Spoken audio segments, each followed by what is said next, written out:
ธรรมชาติเป็นแดนเกิดธรรมะเป็นแดนดับธรรมชาติเป็นผู้สร้างธรรมะเป็นผู้ระงับยุติธรรมชาติก็คงหมายถึงกิเลสความทุกข์กิเลสเป็นเหตุให้เกิดความทุกข์ตัณหาเป็นเหตุให้เกิดความทุกข์ราคะทั้งหลายเป็นเหตุให้เกิดความทุกข์ความทุกข์ทั้งหลายเปรียบเสมือนไฟธรรมชาติก็เปรียบเสมือนไฟธรรมะเปรียบเสมือนน้ำมันทุกข์เราก็ทุกข์ไฟมันร้อนเราก็ใช้น้ำไปดับหรือเราร้อนเราจะไปอาบน้ำธรรมชาติเป็นเหตุให้เกิดธรรมชาติเป็นเหตุให้เกิดเช่นเราเกิดมาเกิดจากธรรมชาติพ่อแม่ก็เกิดจากธรรมชาติลูกทุกคนเกิดจากธรรมชาติธรรมชาติได้มันทุกข์ธรรมชาติได้มันวุ่นวายไม่ว่ามนุษย์และสัตว์วุ่นวายไปหมดไม่ว่าธรรมชาติของคำธรรมชาติก็หมายถึงฟ้าฝนพายุฝนตกมันก็วุ่นวายมันมีแต่คำว่าทำลายมากกว่าสร้างสรรค์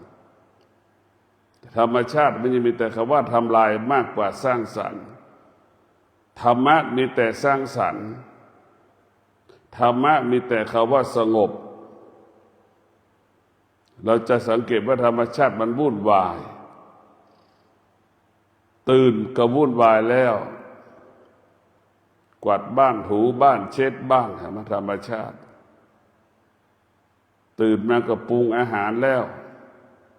ยังไม่พอบางคนยังไม่มีข้าวสารที่จะมาหุงข้าวมื้อเช้านี้บางคนยังไม่มีอาหารที่จะให้ลูกกินมื้อเช้านี้บางคนไม่มีสตางค์ที่จะให้ลูกไปเรียนไปโรงเรียนเรียนหนังสือนี่คือธรรมชาติมันวุ่นวายตื่นมันก็วุ่นวายเป็นทุกข์ตรงกันข้ามธรรมะสงบตลอดเวลานิ่งตลอดเวลาเงียบตลอดเวลาสงบนิ่งแล้วก็เงียบตลอดเวลาธรรมะ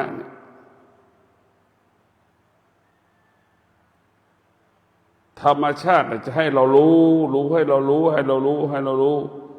มีเรื่องให้เรารู้ตลอดเวลาธรรมชาติ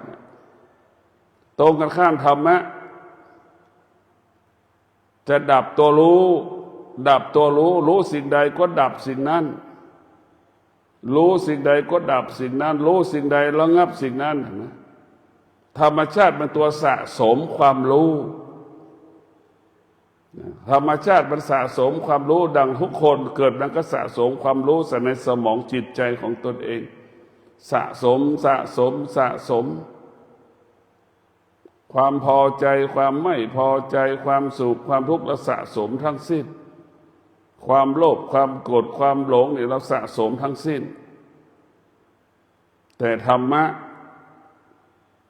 ปลดเปลื้องสิ่งที่รู้ระงับสิ่งที่รู้กำจัดสิ่งที่รู้เอาออกไปจากกายจากใจของเราดังสภาพฤาษีบำเพ็ญเพียรอยู่ในป่าก็มีเสื้อชุดเดิมเห็นไหมเสื้อผ้าชุดเดิม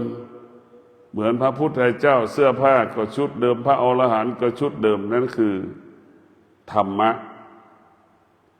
มันจะเข้าใจอยู่กับความเป็นจริงตรงกันข้ามธรรมชาติของมนุษย์เปลี่ยนเสื้อวันหนึ่งมันต้อง2-3 สีเปลี่ยนเสื้อวันหนึ่ง2-3 ชุดธรรมชาติมันสะสมนะปรุงแต่งธรรมชาติสะสมปรุงแต่งธรรมชาติของจิต มันจะปรุงแต่งตลอดเวลาเพราะธรรมชาติของจิตที่มีธรรมะนั่นคือจะไม่ปรุงแต่ง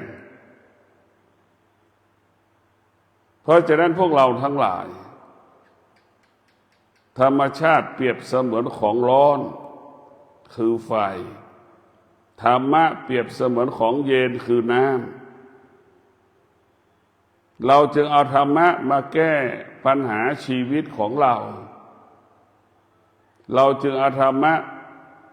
มาจัดการชีวิตของเราถ้าเราไม่มีธรรมะเราก็ไม่สามารถจัดการธรรมชาติของกิเลสธรรมชาติมันจะแพ้ธรรมะกิเลสมันจะพ่ายแพ้ธรรมะเพราะกิเลสไม่มีแรงมันไม่มีกำลังกิเลสมันมีแต่เสียงเหมือนมันมีแต่เสียงเท่านั้นและแสดงอาการออกทางกิริยาอาการเฉยๆมันอ่อนแอแต่ธรรมะเนี่ยมันเข้มแข็งธรรมะนี่มั่นคงธรรมชาติมันไม่มั่นคงเราจะเห็นได้ชัดเจนเมื่อเรารู้ว่าธรรมชาติกับธรรมะนี่มันแตกต่างกัน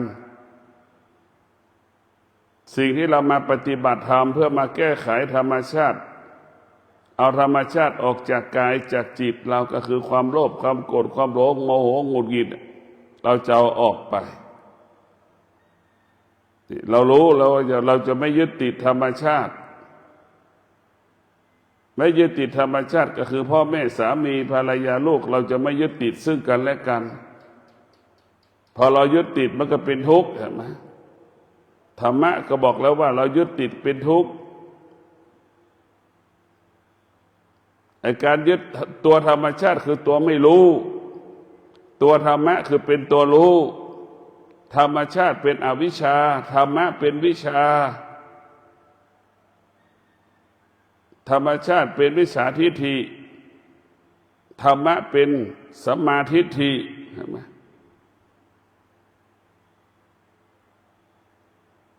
มันจะต่างกันเพราะฉะนั้นเรารู้เรื่องธรรมชาติเนี่ยธรรมชาติของการฝึกฝนของจิตกับธรรมชาติที่ไม่ได้ฝึกฝนจิตแตกต่างกันการฝึกฝนจิตเราก็จะรู้ถ้าเราไม่ฝึกฝนจิตเราก็ไม่รู้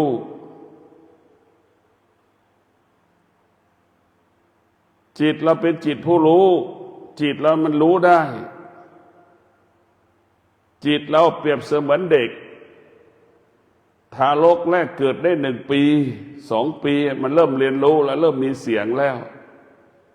แม่มันยังไม่รู้แต่มันคุ้นเคยเฉยๆว่าเป็นแม่ทารก1 ขวบ2 ขวบมันไม่รู้ว่าแม่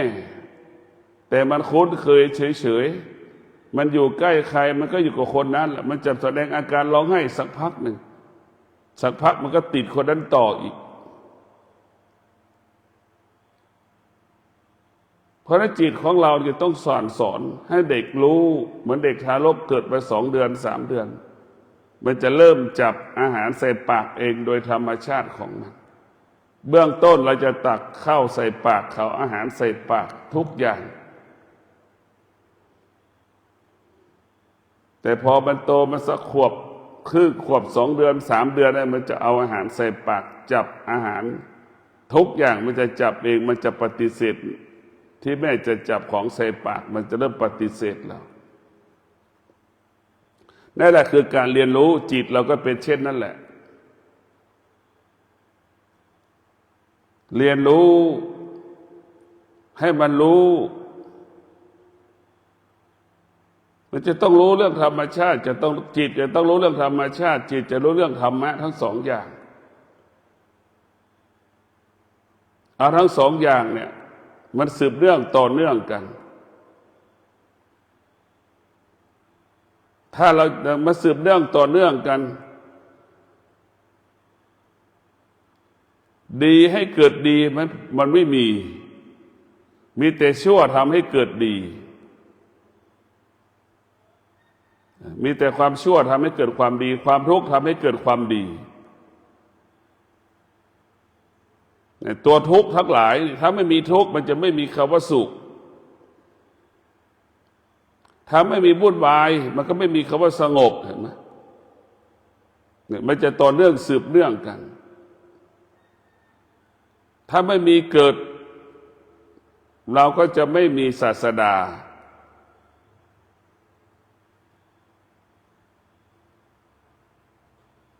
การเกิดนี่แหละทำให้เกิดศาสดาของเราการเกิดได้ทำให้เกิดธรรมะพระพุทธเจ้าเกิดมาแล้วเห็นทุกข์เห็นไหมพระพุทธเจ้าเห็นการเกิดอยู่กับการเกิดและพระพุทธเจ้าก็หนีจากสถานที่เกิดรู้สถานที่เกิดมันวุ่นวายมันทุกข์พระพุทธเจ้าถึงหนีออกบวช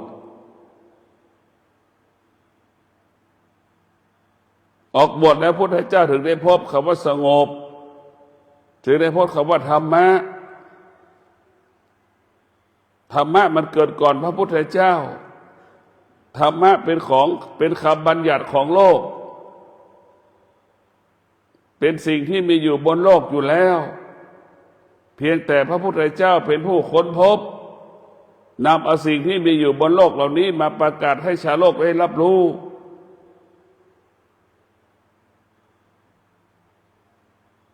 เพราะฉะนั้นพวกเราทั้งหลายเราต้องรู้ว่าธรรมชาติกับธรรมะมันจะหงายควบให้เรารู้อย่างนั้นเลยมันจะเป็นเหตุให้เราเรียนรู้ธรรมชาติเป็นเลขสองธรรมะเป็นเลขหนึ่งหนึ่งก็คือสติสองก็คือขาดสติเห็นไหมมันขาดสติมันกลายเป็นเลขสองธรรมะเป็นเลขหนึ่งธรรมชาติเป็นเลขสองมันติดกันมองแทบไม่เห็นมันก็เหมือนเราเดินเรามองไม่เห็นเงาตัวเองหรอกเงาก็คือธรรมชาติตัวเราก็คือธรรมะ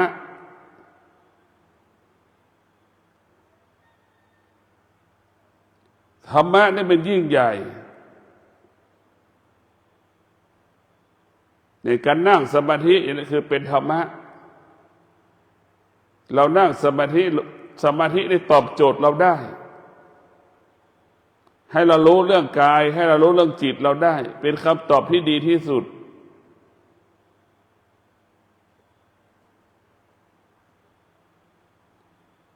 แต่ธรรมชาติไม่สามารถตอบโจทย์เราได้เหมือนแม่เห็นไหมคิดว่าแก่แล้วจะสบายมันก็ไม่ใช่เห็นไหมเหมือนคนวัยกลางคนคิดว่ามีเงินทองแล้วจะใช่มันก็ไม่ใช่เห็นไหมนี่แหละคือมันไม่ใช่ธรรมชาติมันไม่ใช่เลยมันตอบโจทย์ชีวิตเราไม่ได้มันก็หลอกเราไปเลยจนเราเกษียณอายุก็ไม่ใช่แก่ขึ้นไปอีกก็ยังไม่ใช่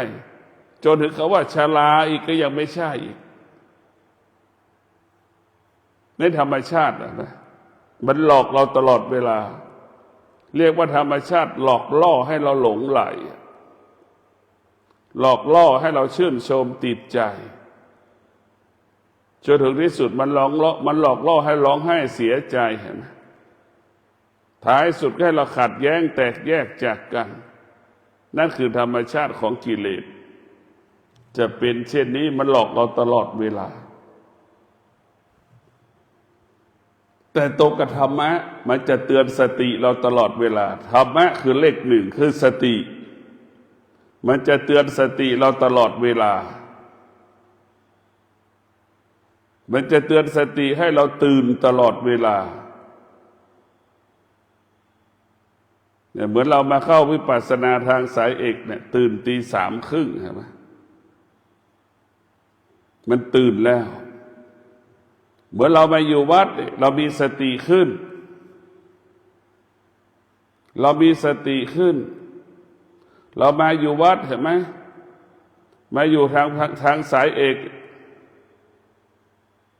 เรามาปฏิบัติธรรมเราจะไม่ตอบสนองความรู้สึกอารมณ์ของตนเองเราจะไม่ตามใจตนเองแต่ถ้าเราอยู่บ้านนะตามใจตัวเอง100%ตอบสนองความรู้สึกของตนเอง100%มันต่างกันเราอยู่บ้านนะขาดสติตลอด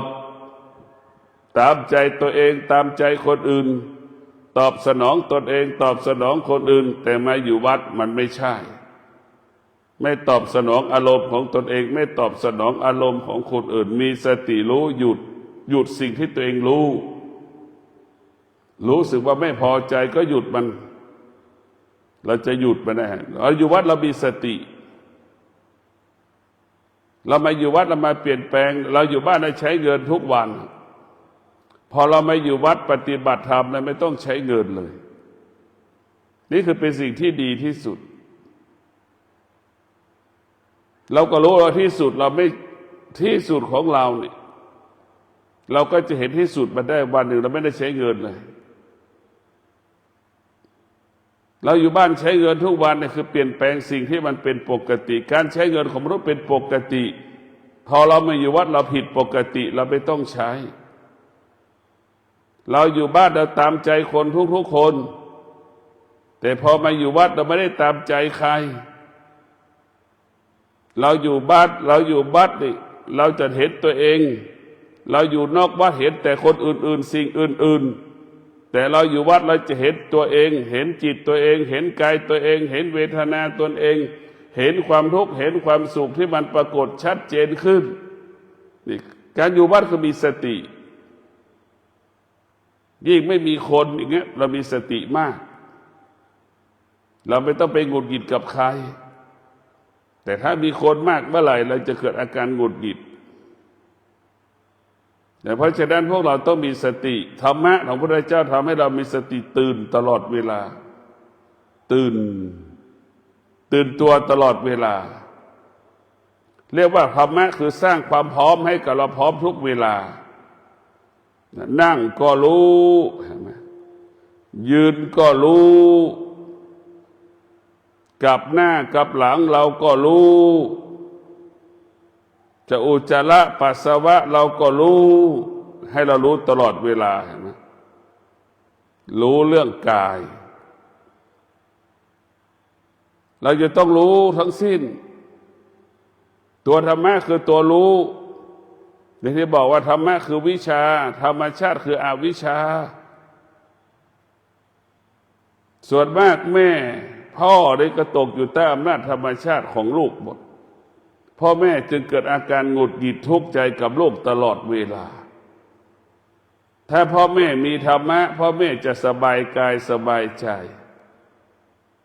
ลูกก็เป็นเรื่องของลูกสุขก็เรื่องของลูกทุกข์ก็เรื่องของลูกไม่มีใครทำให้ลูกหายทุกข์ได้ไม่มีใครแม่คนไหนทำให้ลูกหายทุกข์ได้ไม่มีในโลกพระพุทธเจ้าก็เช่นเดียวกันไม่สามารถให้คนหายทุกข์ให้คนพ้นทุกข์ได้มีแต่คำสอนพุทธเจ้าเท่านั้นทำให้คนพ้นทุกข์ได้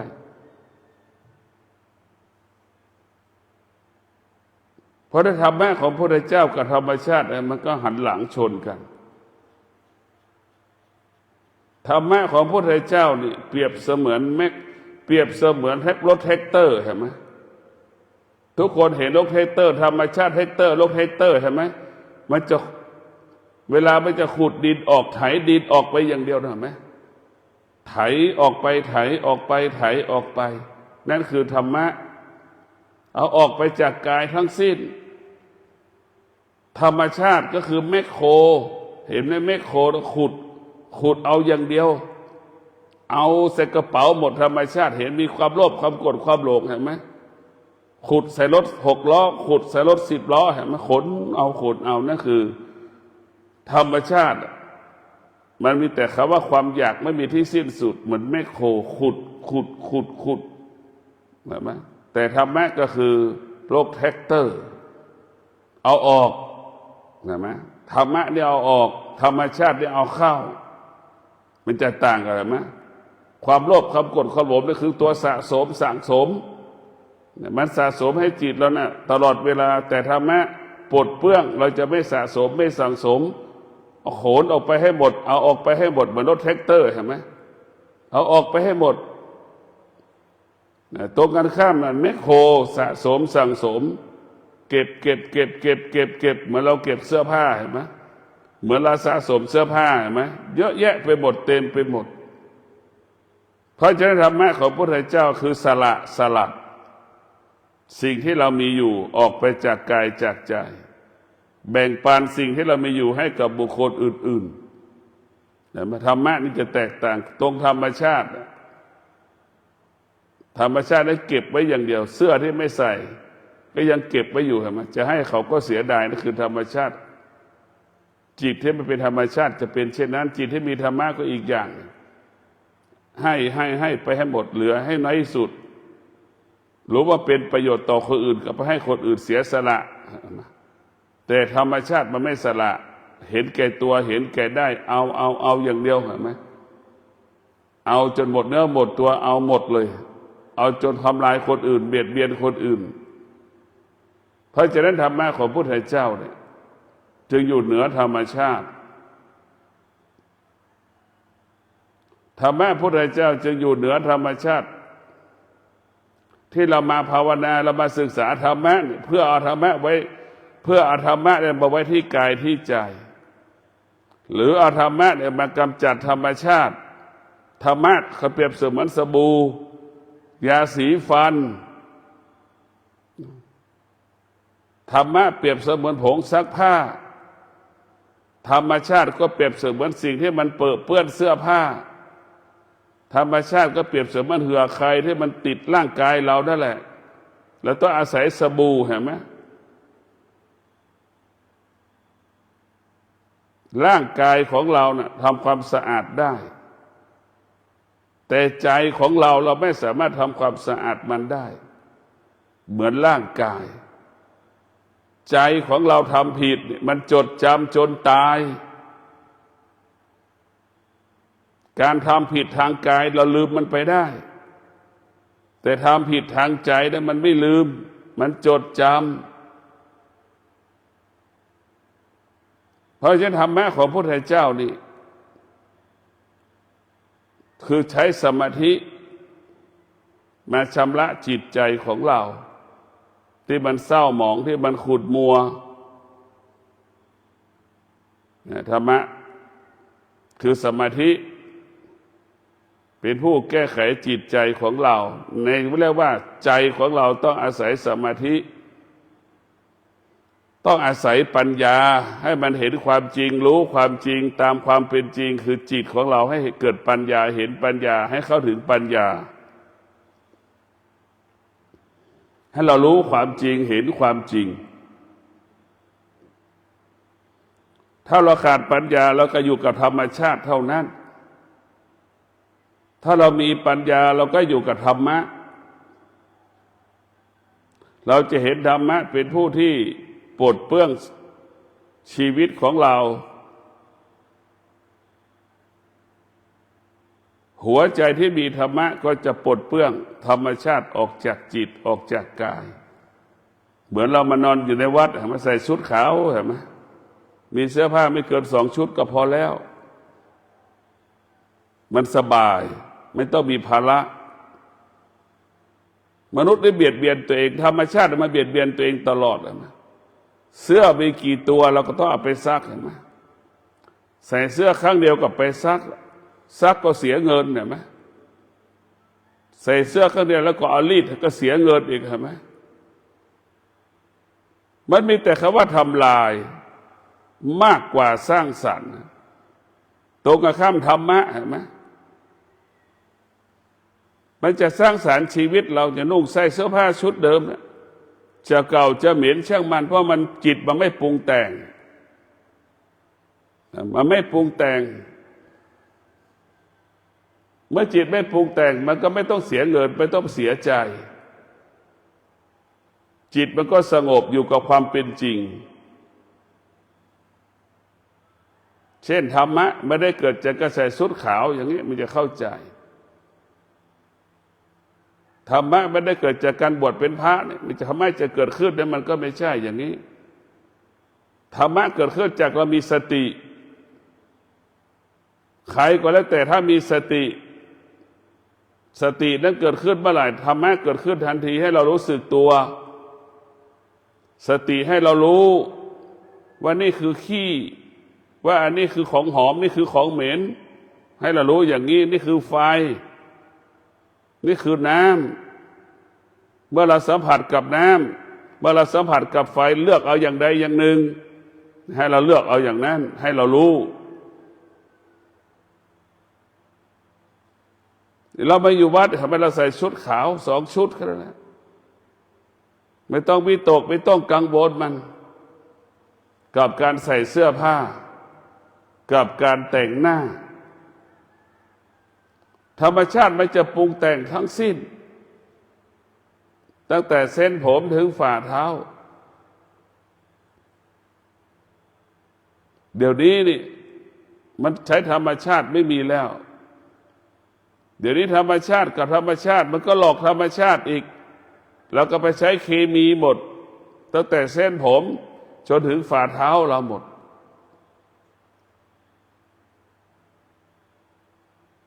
ธรรมะของพระพุทธเจ้านั้นใช้ได้ตลอดเวลาทุกเหตุการณ์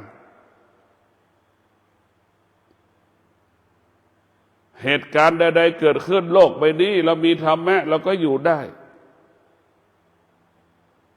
ธรรมะของพระพุทธเจ้าก็คือสติให้เรารู้สึกตัวอยู่ตลอดเวลารู้สึกตัวเราก็เลือกเอาแต่ความดีรู้สึกตัวเราก็หลบหลีกหนีความชั่วหนีความไม่ดี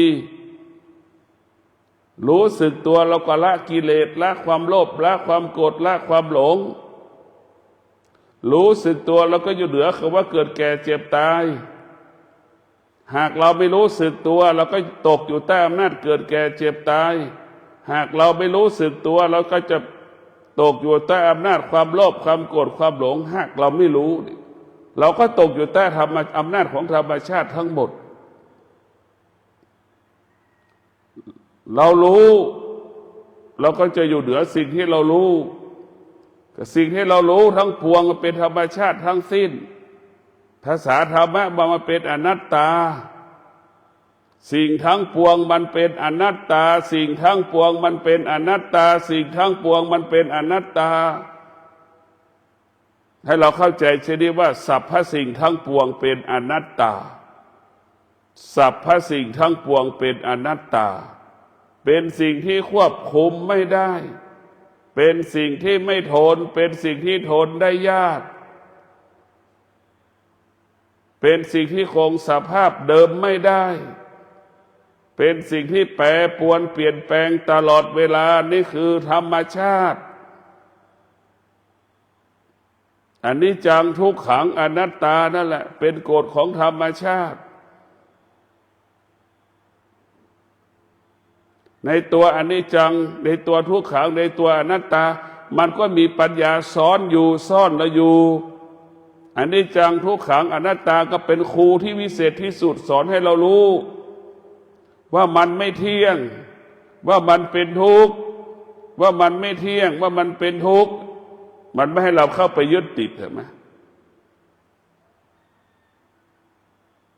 มันก็สอนเราอยู่อนิจจังทุกขังอนัตตาว่ามีปัญญาอยู่ในตัวสอนให้เราไม่ให้เราไปยึดติดให้เรารู้ว่าสิ่งที่เรารู้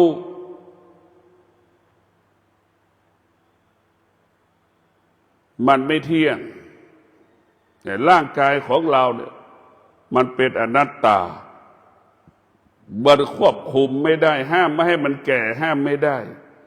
ห้ามไม่ให้มันเจ็บห้ามไม่ได้ห้ามให้มันไม่ให้มันตายห้ามไม่ได้เนี่ยไม่ใช่ของเราอ่ะ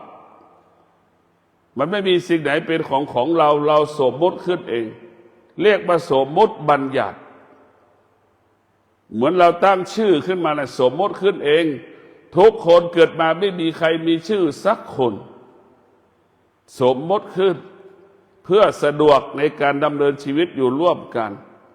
ในแก้วในดีนางมาอย่างเงี้ย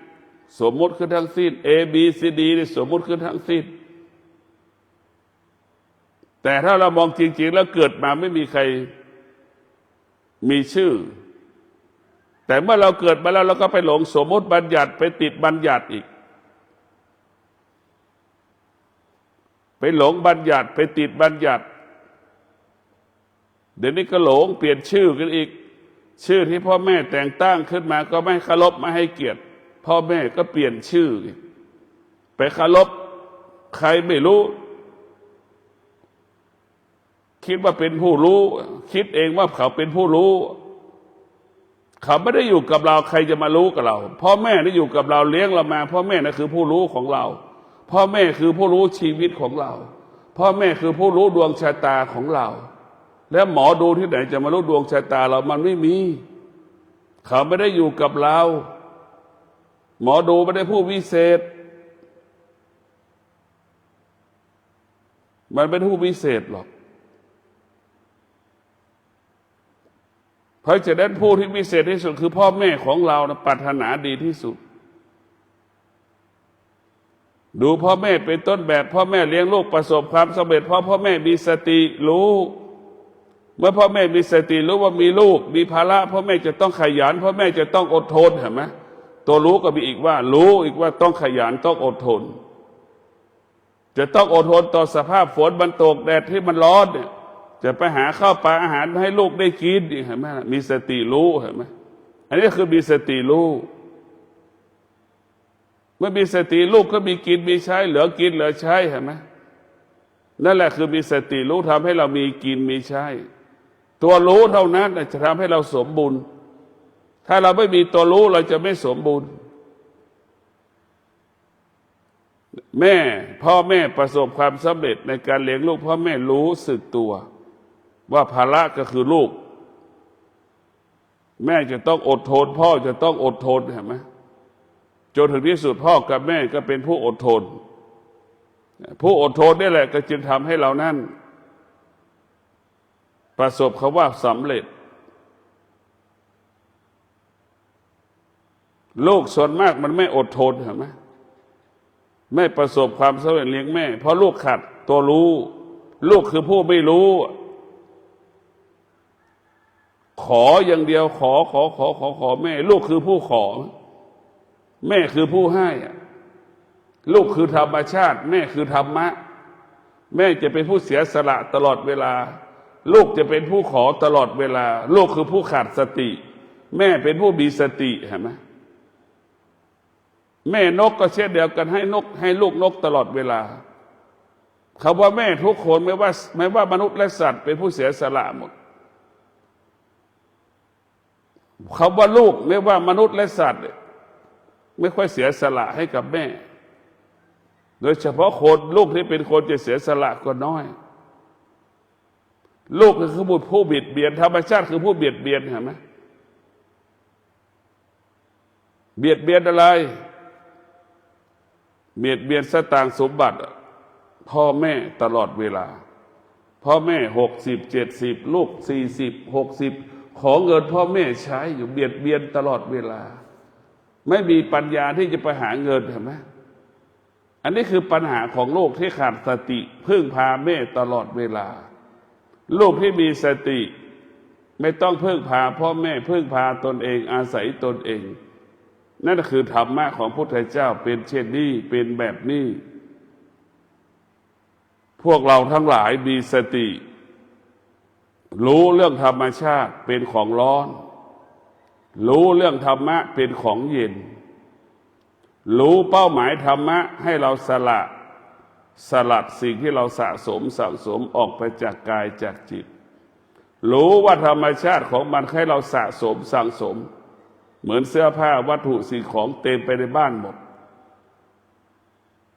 อยากเห็นธรรมชาติก็เหมือนบ้านนะดูเนี่ยรกรุงรังไปหมดเต็มไปหมดวัตถุสิ่งของต่างๆให้อยากเห็นธรรมะก็เหมือนกุฏิพระไม่มีอะไรสักอย่างไม่มีธรรมะก็เปรียบเสมือนพระธุดงค์มีแต่บาตรจีวรเท่านั้นคือธรรมะจะไม่สะสมไม่สั่งสมจึงขอความสุขสวัสดีจงเกิดแก่ท่านทั้งหลาย มีสติรู้ว่าเรากำลังตื่นมีสติรู้ว่าเรากำลังออกจากสมาธิมีสติรู้ว่าเรากำลังจะลืมตามีสติรู้ว่าเราขยับเท้าขวาเท้าซ้ายมีสติรู้จะขยับมือขวามือซ้ายให้เรารู้ไอ้ตัวรู้ตัวนี้แหละจะสร้างความมั่นคงให้กับชีวิตตัวรู้ตัวนี้แหละป้องกันความว่าผิดพลาดขอให้ท่านทั้งหลายมีสติในการดำเนินชีวิตของเราก็ปกติตลอดการขอเจริญพร